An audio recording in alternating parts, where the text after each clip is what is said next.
Okay. All right. It is 6 o'clock. It is our September 5th, 2023 workshop meeting. Mary Ann, can I get roll call? Mayor Young. Here. Vice Mayor Brandon.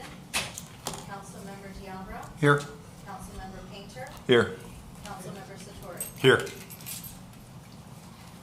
All right. The first item on the agenda tonight is a discussion on a request by VoLo Foundation and Race to Zero on proclamations in October and September. So typically we don't workshop proclamations. Many times there are community partners, other government entities, so it's not really something we need to discuss. But these two came across my desk, and they're not typical. And I know climate discussions can become political at times, which I think is ridiculous in my opinion, but they do. So I didn't want to just make assumptions and put these proclamations on the council agenda next week. So have them here for discussion and consideration. Thank you, Mayor. With respect to first one, VoLo Foundation, from what I read about them and what they've provided, the data shows, about rising sea levels, and our summer intern, under the guidance of Marjorie, did that vulnerability assessment and with the new floodplains and where we look at it, in 20, 30, and 50 years, and clearly Tequesta is very vulnerable. So I think anything we can do to draw attention to it. Again, I don't think it's a political issue when it comes to that, especially being on a peninsula like that we are. I agree. I do not see it as a political issue. I think it's a great thing to get behind. So.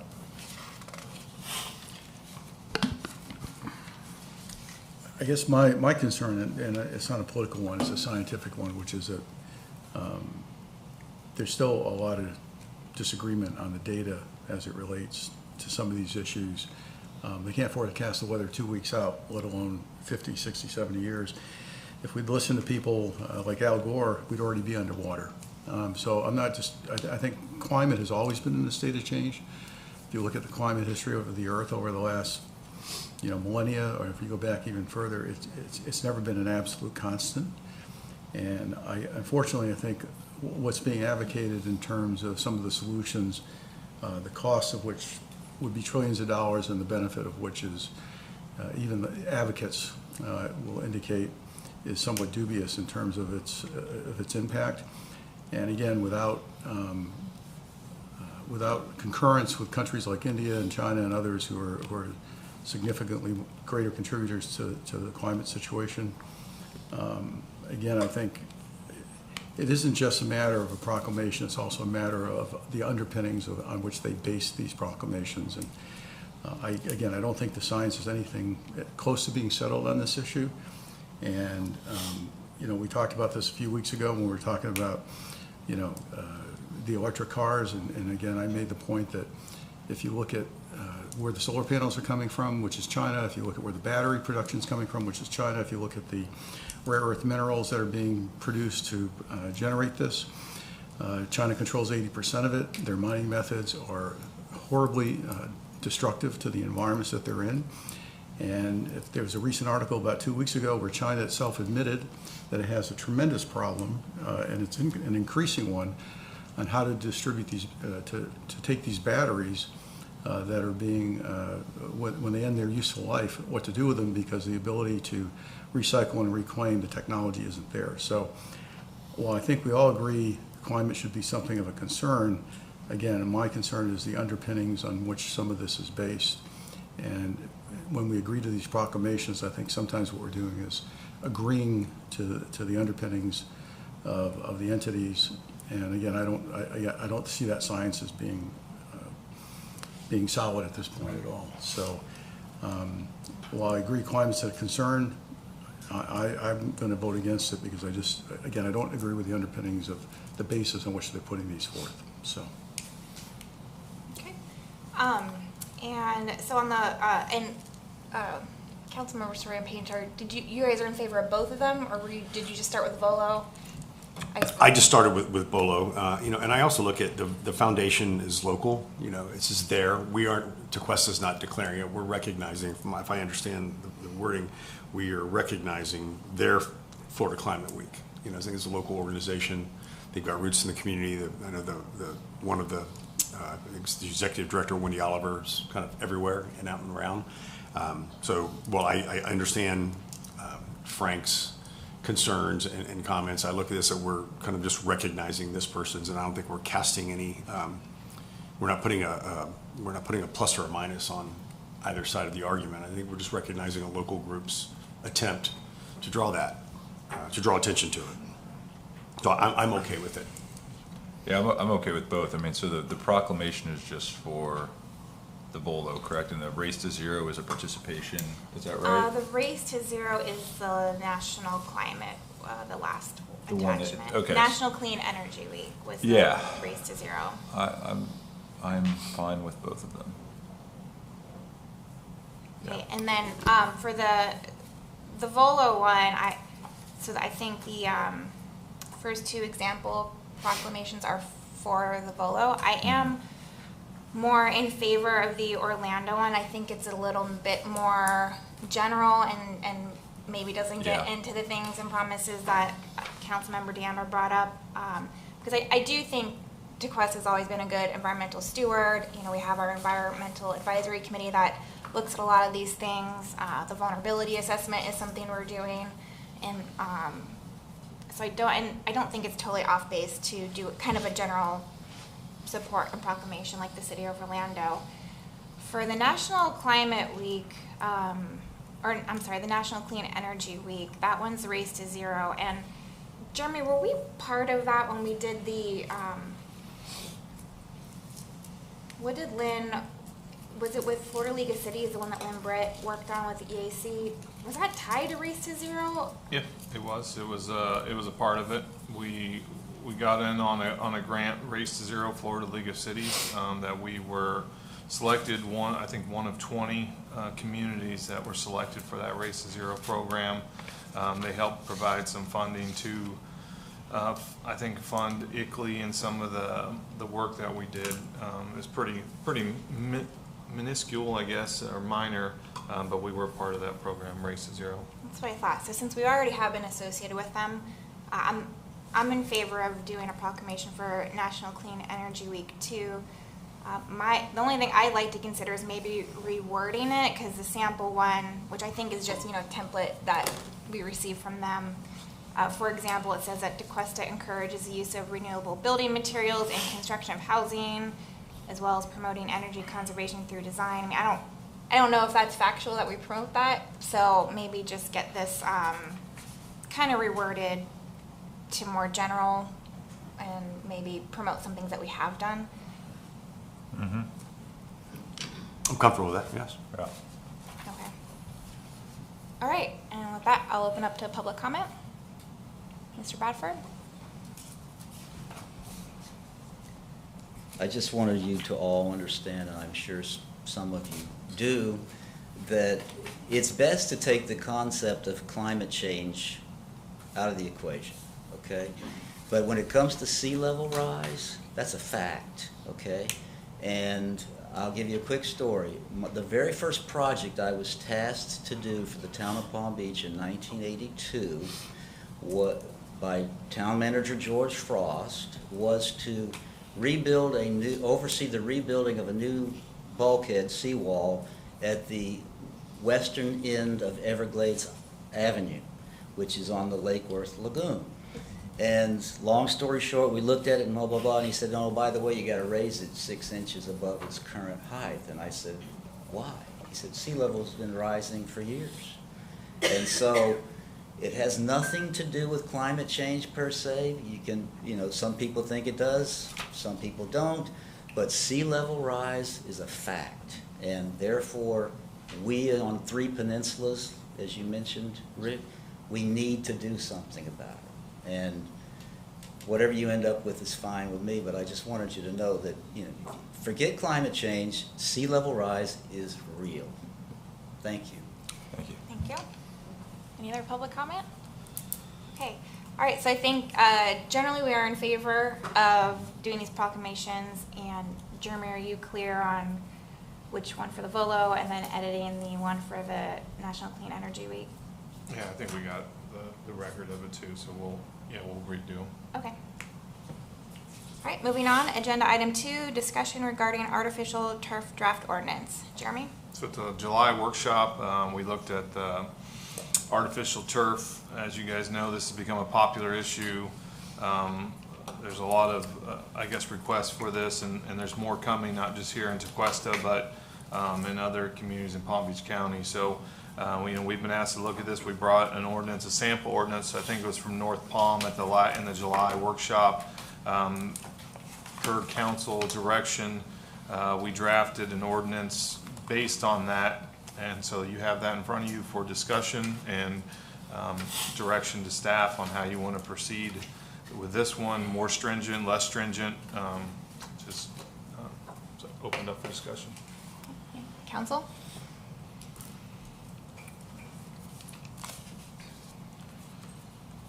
I think we need it. I like where the direction that we were heading from our last meeting. I like the 10%. I like the side yards. What we're seeing here in front of us today, I'm comfortable with. I don't know, again, living here just about 2.5 years now. I don't know the history behind this with the village, and the residential concerns and the issues that we've had, if we've had any. But I do want it limited, and I'm happy with what I'm seeing right now. What's in front of us?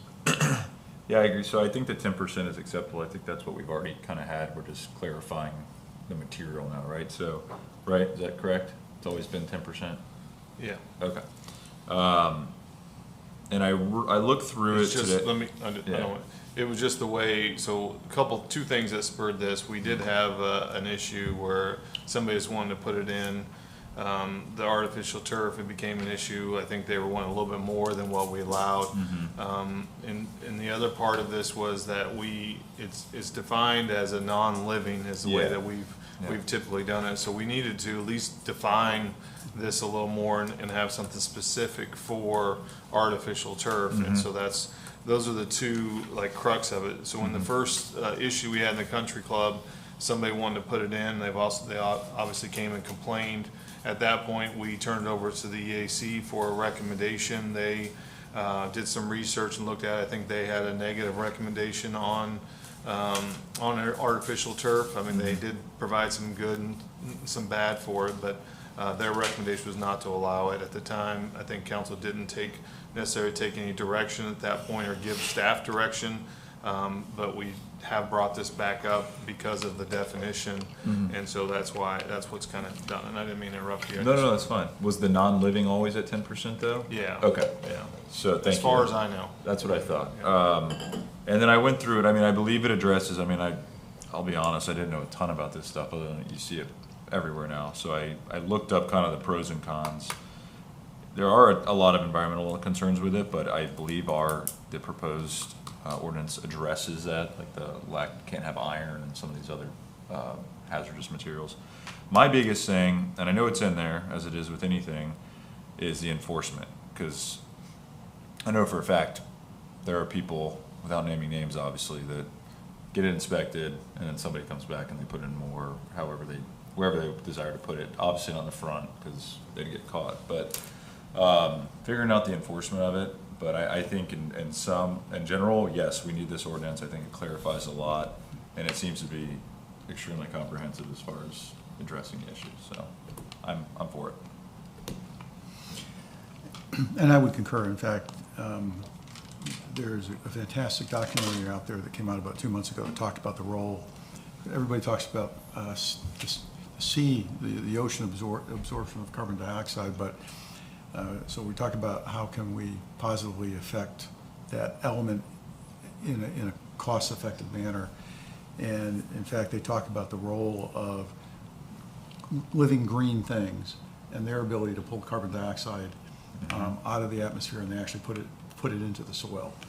And it's an issue in the farming communities too, depending on how you till the soil, because that can actually release carbon dioxide back in to the atmosphere. And there's actually, in this documentary, they show they have an overhead satellite depiction of what happens to carbon dioxide levels when they're in planting seasons versus when they're in the growing seasons. It's quite illuminating. So this is something I think that is very environmentally friendly, and I think, again, given the consideration of the EAC in terms of fertilizer utilization and all those other things, those have to be followed appropriately as well. But I think this is a very good ordinance, gives people some flexibility to use artificial turf in a responsible manner, but maintains permeable soils and hopefully green living things on a much larger scale within the property. So I would concur with the other two gentlemen. I'm very much supportive of this. Thank you. Yep, I agree with everything that was said, and I know a lot of the items that are outlined answer my questions and concerns from the last workshop. My only comment is the A1, it says that it's only permitted on lots improved with single-family or two-family dwellings only, but I think of the vet on Cypress that we just had that put artificial turf for the dog run and dog relief area. So if we don't include commercial and we have a situation like that, would that be a variance that they would apply for? How would that work? If someone like a vet, for example, needs to put in artificial turf for an animal relief area? Yes, I think that they'd have to apply for a zoning variance to allow the use of the artificial turf and establish, you know, a non-self-imposed hardship in order to get the variance like any other variance. And it seemed like the park as well, like I can't remember if the Baptist church is proposing artificial turf for the playground area. But so I think of those kind of spots, I mean, are we okay with them having to apply for variance? I mean, alternatively, if you think that that's going to be an issue, there's nothing sacred about that language. If the council feels it's more appropriate to expand the use of artificial turf to other places, that's certainly within your purview.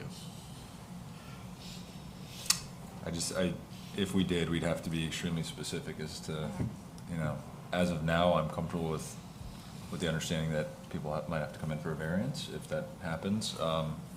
Otherwise, I just think we need to go back to the drawing board and really dive in as to what, I think everyone understands, like with residential, you're not gonna see it in the front yard, you're not gonna see it in the side yard. But with commercial, we would wanna, they'd have to be extremely specific, because that can get really tacky really quick. Yeah, I like the variance approach on that.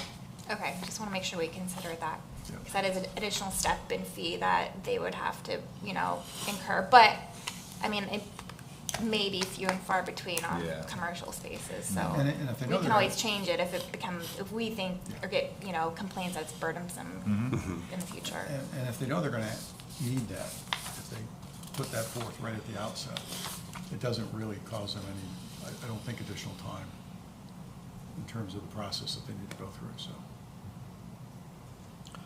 Okay, all And right. under the current language, just to point it out, that there is a provision that indicates that properties with existing artificial turf previously installed in violation of the location, landscape area, percentage, or quality requirements of this section may remain until it is required to be replaced, at which time full compliance with this section shall be required. So if it's there, it can stay there until it has to be replaced. So, just one question. So there was a lot of very detailed and I think helpful requirements for the material itself in there, like going so far as the amount of the warranty and all that. Or do we ever put out like a recommended manufacturer list that are like, hey, these are the approved ones right out the gate. I can tell you if you work with this manufacturer. Otherwise, I think compliance-wise, I guess building or whoever the code's they're gonna have to really keep track of all this. I don't think it would be appropriate for the village to recommend particular manufacturers, but Yeah. we can certainly publish, you know, the quality criteria. Yeah. And leave it up to the resident to make sure that wherever they're buying it from, they can check off, you know, all the criteria. Okay. What's the village's remedy if somebody does this incorrectly? Do we catch it, we don't rip it out and replace it, or what's the process? We would cite them through a code enforcement process. I will tell you, one of my other side jobs is serving as code enforcement magistrate in the city of West Palm Beach, and I have seen more of those cases than I can remember. Where they bring, they went on a crusade at one point a year or two ago, and they were citing everybody that had artificial turf violations. And I saw dozens of those cases. And the remedy, you have to remove it and replace it with code compliant landscaping, or you'd start racking up daily fines. Since we're limiting things now to the front yard and the side yard and the backyard, or around decorative papers and things like that, do we do an inventory to know what do we currently have? Like, as of the day this becomes, an ordinance, do we know who it is? So if a neighbor goes, oh, they just went out and did this, and you go, oh no, I did this before the ordinance was in effect. Do we do an inventory at all, or is it? It would, at least in what's visible from the streets, and where our staff could see it, we could do that.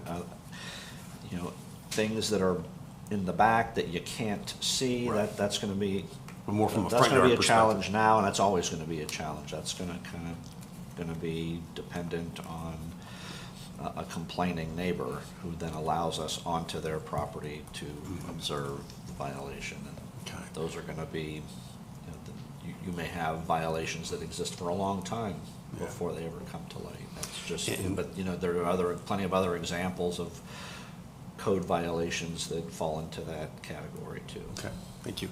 And my last comment, Mayor, would be, now that we talk about the commercial and the inclusion of the commercial properties and saying, well, let's just come in for a variance, and, I caution our group to start saying, oh, we'll just allow a variance, because we know what happens when councils approve variances and what happens to the general public. So I think we can all agree that right now,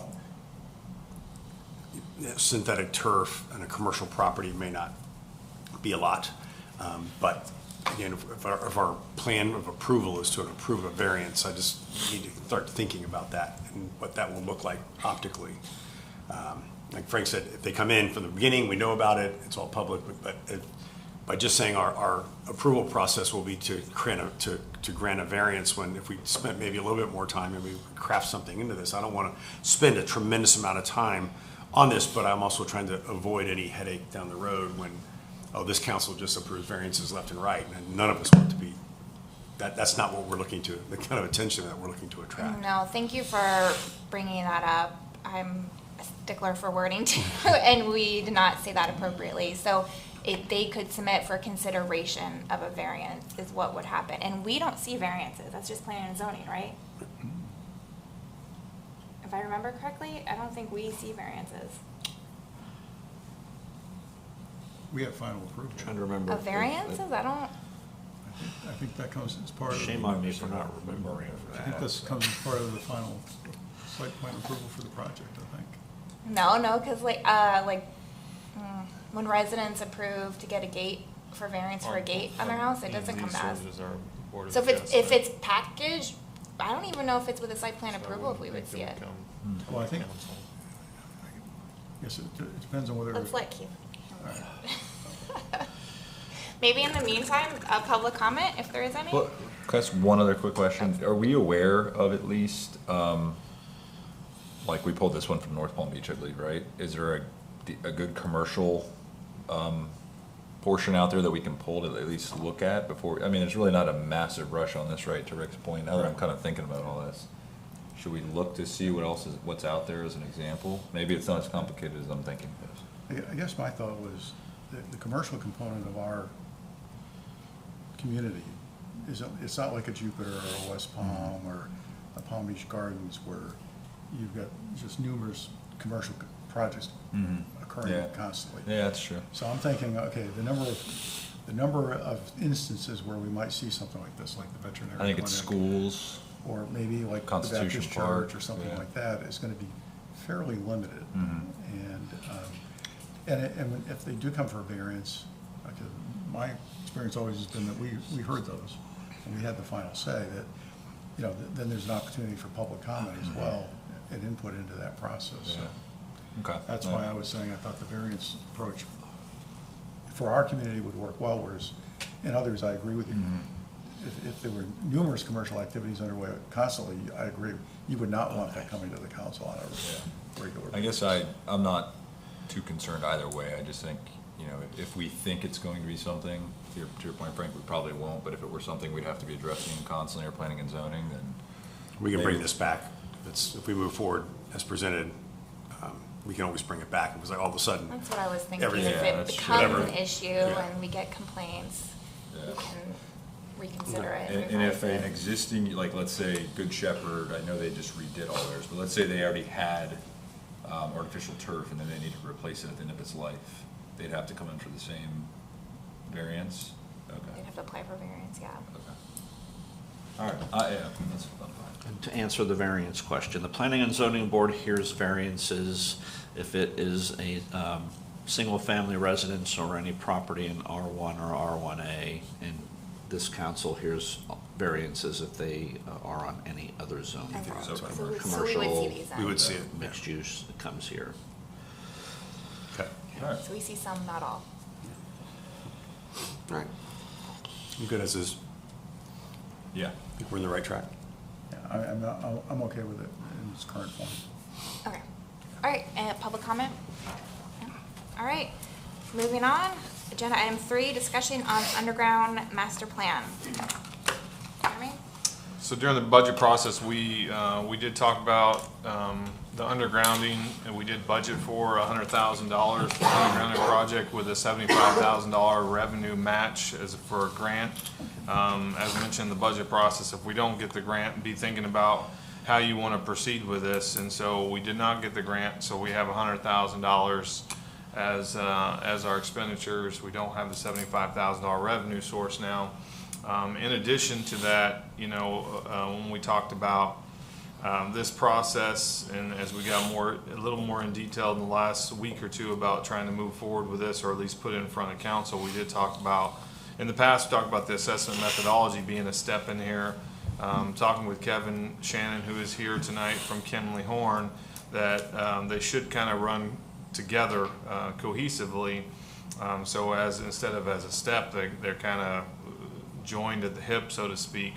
And he can speak a little bit about that process and why they need to be joined at the hip. But if we're not talking about just 100,000, we'd be talking about somewhere north of 75, but south of maybe 100. I know North Palm just did an assessment methodology. Theirs was, they put out an RFP for it. It was 130. I know Kevin's saying that Key Biscayne did one, and theirs was 75, which is probably a little closer to our size.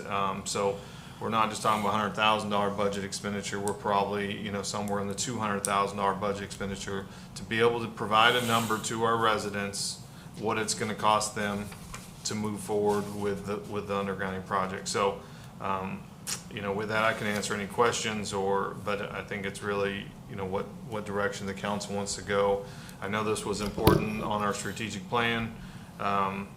You know, I think the legislative process is a little earlier this year. We could try to go for a grant again, and hopefully, you know, get that, and then look at this again.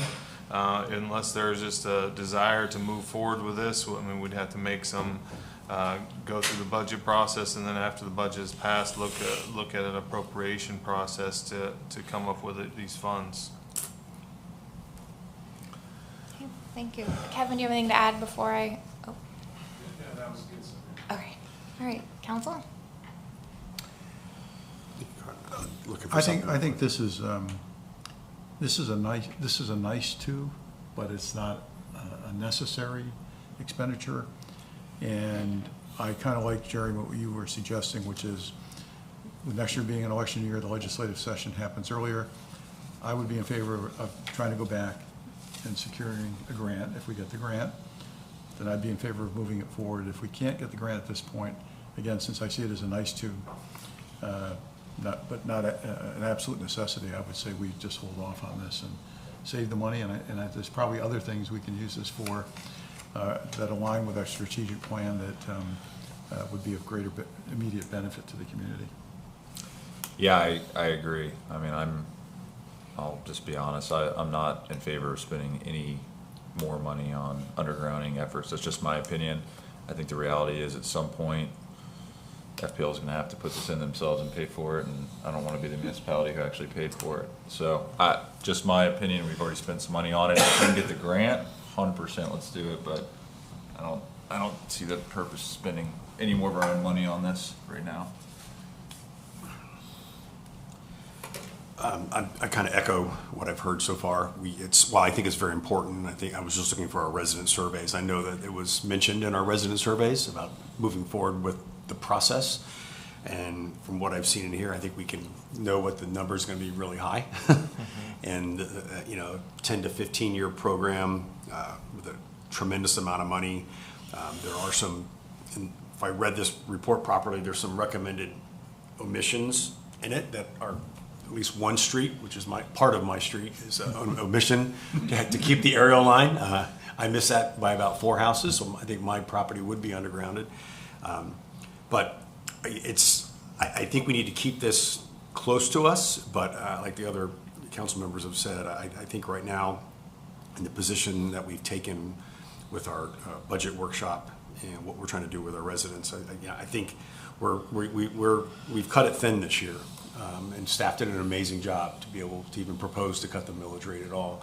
But to try to go out and try to find some more money. But I don't want this to go away because it is a resident concern. It is something that came back in our resident satisfaction. So I don't think we can move forward right now, or I wouldn't support it right now, but we need to keep this very close to our fingertips and see how we can touch it and find more money. Yeah, I agree. I mean, I said it from the start, this is a long haul project. The whole process, even if it comes to life too, the schedule it's a very long schedule to get it all done. So my mindset, long haul, I am in favor for continuing to look for grants and assistance with funding on these. This was not in our highest priority objectives. Our highest priorities, we are, I think, tackling all of them next year. This was at the next level down priority. So, and I do agree. It was in the survey, and I do often do have residents ask me about it. So, agree. I think we need to keep, looking for funding. Don't lose sight of it, and just see where it goes. To Kimley Horn, the work that was done, and I took time to read that lengthy report and or the presentation, and there's a lot of great information in there. There's a lot of variables, the length, the height of the pad for standing water. There's a lot of different things that go into this, and there's our street lights, the ones that are on poles, we would lose. So there's a lot of moving parts that come to this that I think would further increase that cost as well. So I think we need to keep, like I said, keep it close. I'm very happy to keep it close to us, but I don't think it's in this fiscal year that we do this. Mr. Bradford, they're still working on Palm Beach, correct? Yeah. How long ago? They started that in 15, right? Well, they started undergrounding in 15. I mean, they were working on it probably 5 years prior, right? Approved in 16 and started in 17. Yeah. We can see the finish line now. Yeah, that's where we met, Kevin. See the finish line. Yeah. Just going to construction in phase 7 out of 8 phases. Okay. Okay, any public comment? Oh, Mrs. Watkins? Good evening, all. I just appreciate the direction you're taking, and you're going to sit on this for a minute because, as you are well aware, when you ask the general public, would you like to see? Yes. Would you like to pay for it? No. So I really appreciate the direction you're taking. Thank you. Thank you. Thank you. Mr. Bradford? I just want to take this opportunity to reiterate something I said early on. There's really only 2 places where undergrounding is likely to be approved if you have a vote or a petition process with the neighborhoods in question. And those 2 places are Tequesta Country Club and Beach Road. And so, maybe after you see whether you get a grant, maybe you go back to smaller instead of village-wide and create a, you still have to do the methodology like Kevin told you, but the costs could be considerably less than what you may have in front of you. I don't know what you have, but Those are really the only two, and remember, the country club was because of the delta that's going to occur in their tax bills because the Loxahatchee River District assessment for sewer is going away, and I think the average there was about $700 per year. And the question is, you know, what would undergrounding be for Tequesta Country Club only? And if you set that up as one assessment area, then Tom doesn't have to pay it because he's already underground, and then you could do another one for Beach Road, because those are the only two places I've ever heard a whole lot of positivity about undergrounding in Tequesta. So I just want to remind you of that fact. So thanks. Thank you. Thank you. All right, any other comments on this one? Okay, moving on, the last agenda item 4, a discussion regarding a resolution to express support for extending the SURTAX. Keith, That's Jeremy? me. So it's hard to believe that it's almost been 10 years since the voters of Palm Beach County approved the infrastructure surtax. It is scheduled to sunset on the calendar on December 31st of 2026, or by the bank account when $2.7 billion in revenue has been generated. It's very much the belief that the $2.7 billion is going to happen well in advance of December 31st, 2026, probably late next year or early 2025. So the question is now coming up, and discussion is starting to be had. What do we want to do? Do we want to just let it come to an end and be done with it? Do we want to talk about extending the infrastructure surtax for another 10 years or some other period of time? And having discussions with Richard at the League of Cities, there possibly has started to have been some informal chatter at the county level about converting it to a discretionary transportation surtax instead of an infrastructure surtax. And you know, does that make sense for certain municipalities? Maybe not. Maybe, you know, we've all kind of gotten accustomed to having this additional infrastructure surtax revenue, and you know it can be used, while it's limited to being used for infrastructure. The definition of infrastructure allows you to apply that to quite a few capital projects. A transportation surtax would be much more limited in how you can use it. So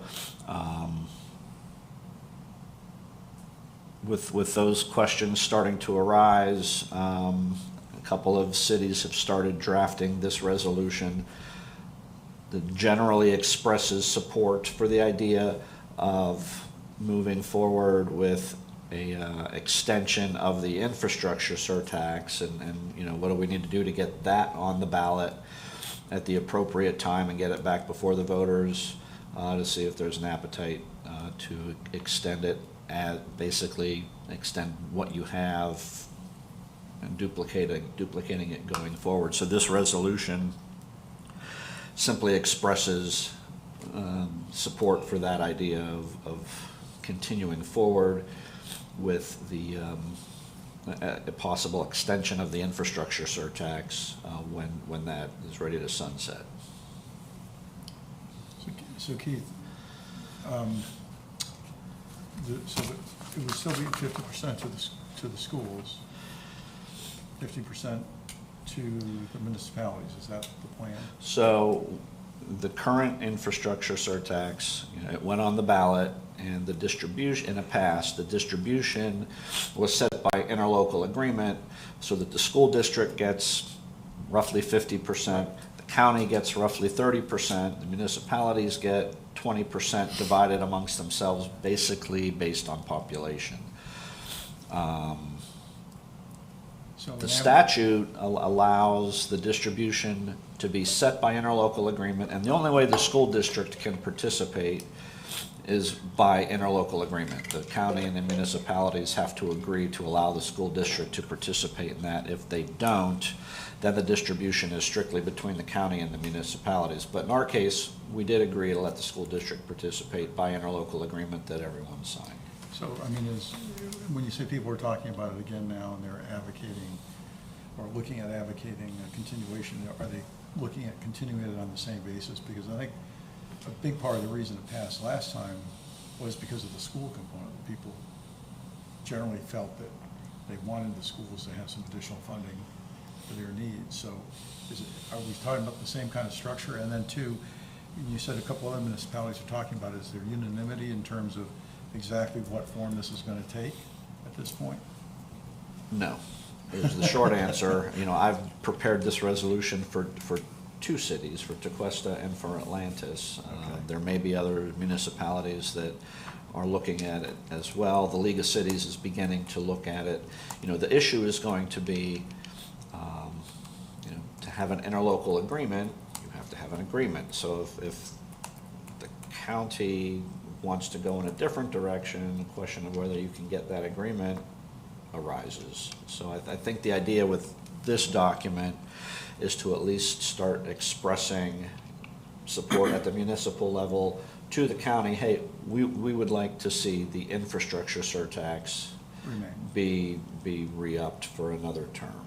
Because as I understand, it's the county that's pushing the discretionary transportation. That's where that discussion has started. That's correct. So that's the issue. You know, if the county wants to go in that direction, but the cities want to go in a different direction, there is a statutory mechanism that the municipalities could force the issue, at least to get it on the ballot.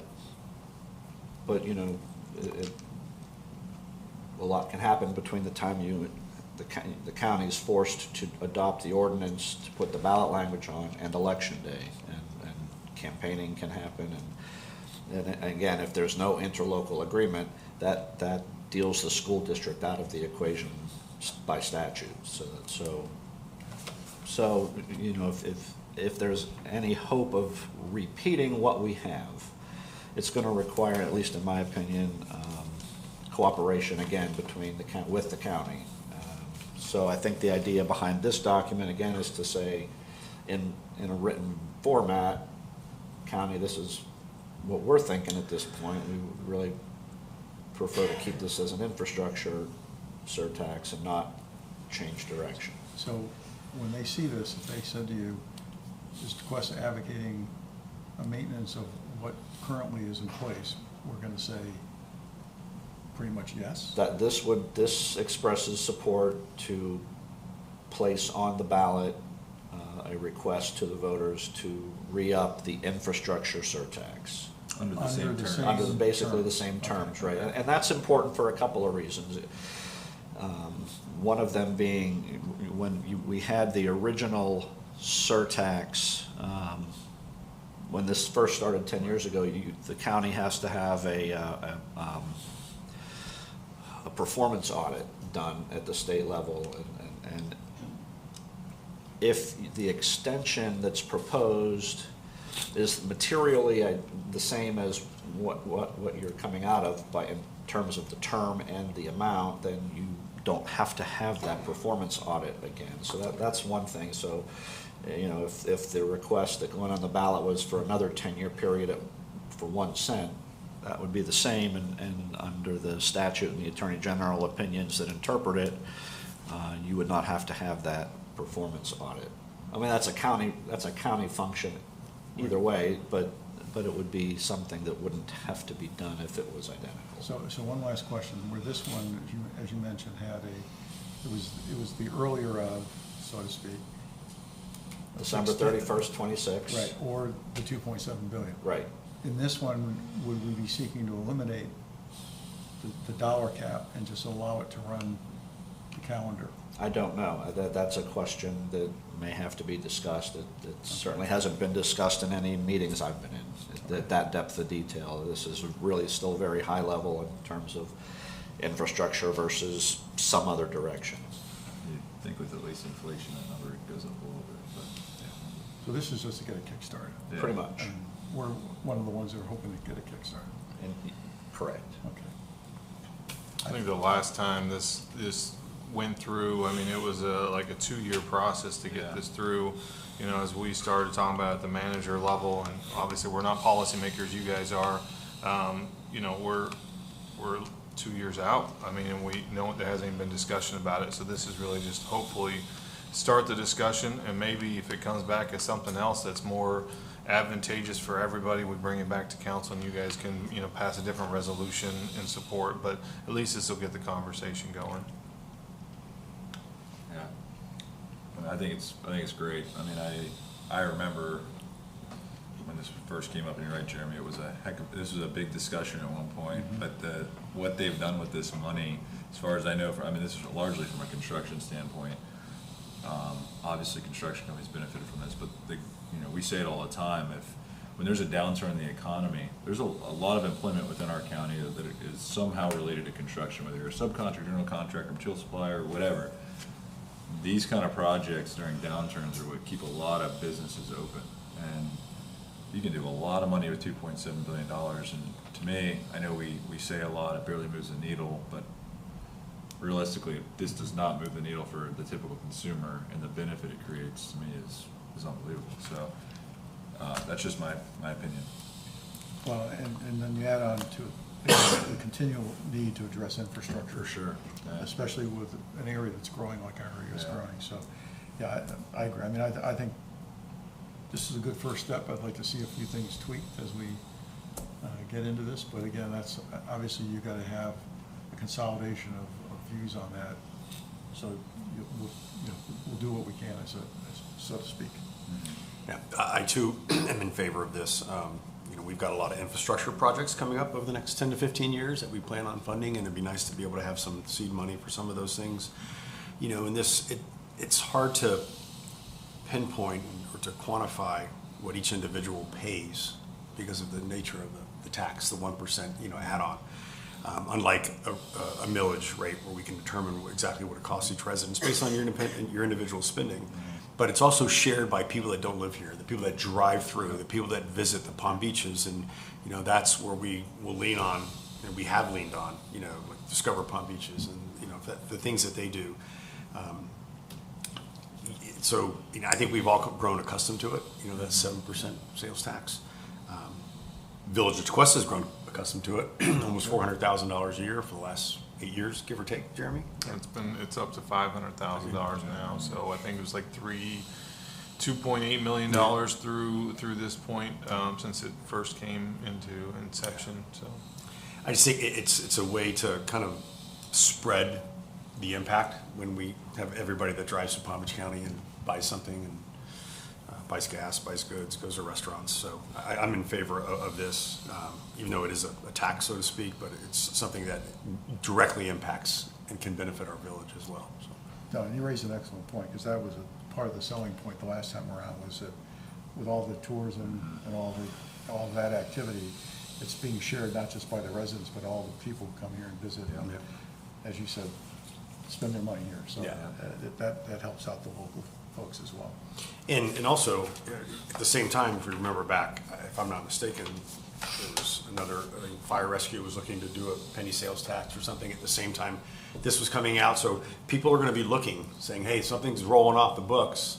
There's debt rolling off the books. Where can we get involved? It might just be the school district individually. It might just be the county individually. So I don't want to lose our seat at the table and have our piece of the pie, so to speak in cliches.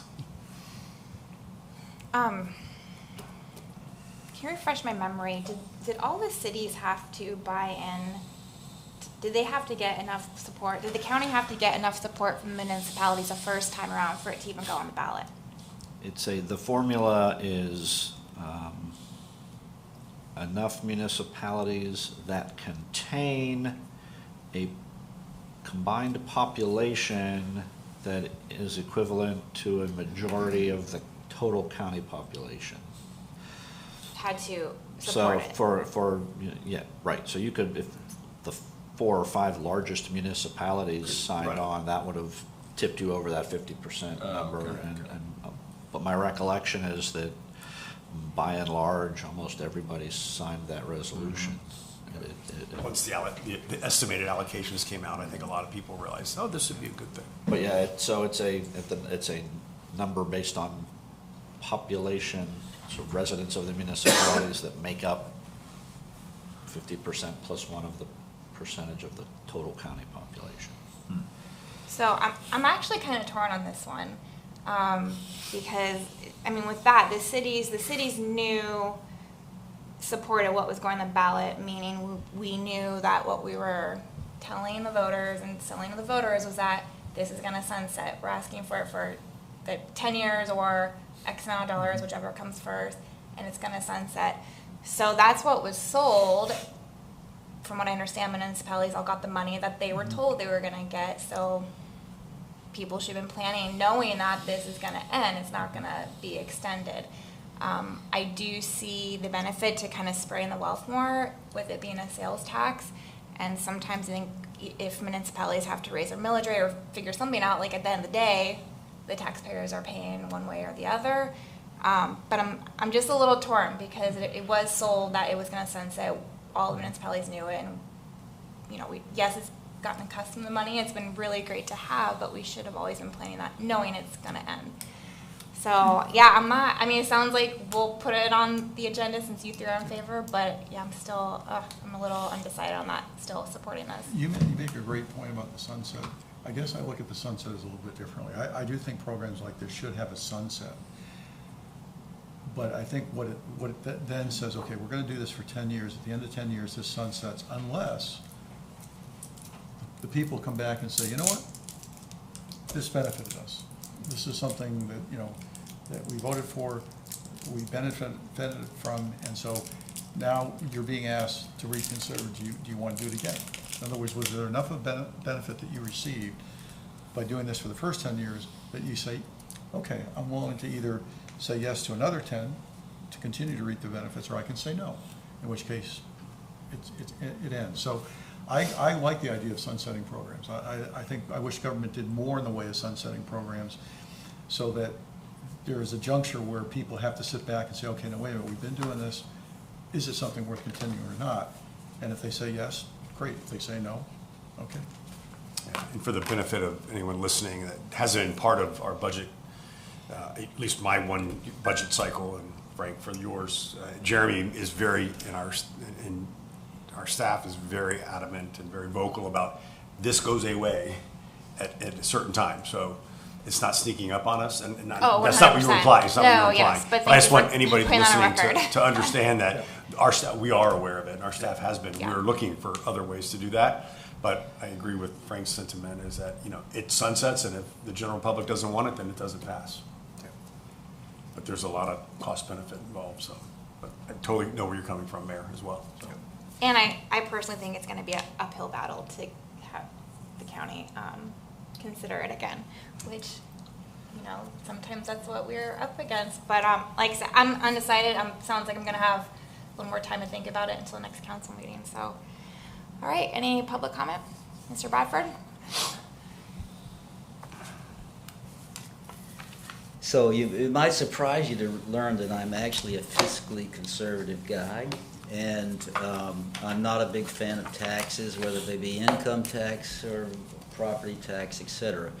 However, I remember sitting here a year ago in this room about this same time, and Jeremy told those of you who were on the council at that time that when this goes away, we got a big problem in Tequesta. This problem is bigger for us than probably many of the other larger cities, because $500,000 is a big hole for us to plug.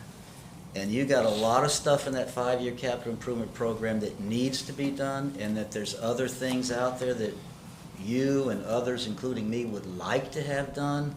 And so extending it and doing this resolution would be a great thing, just focusing on Tequesta. And kudos to whoever brought it to the table tonight, because this is extremely important to Tequesta. So whoever that was, tip of the hat. Thank you. Thank you. Any other public comment? No? All right, anything else? That's it. All right, can I get a motion to adjourn? So moved. Second. All in favor? Aye. 54 minutes. Is that a record? Pretty close. With 4 close. agenda items? Pretty close.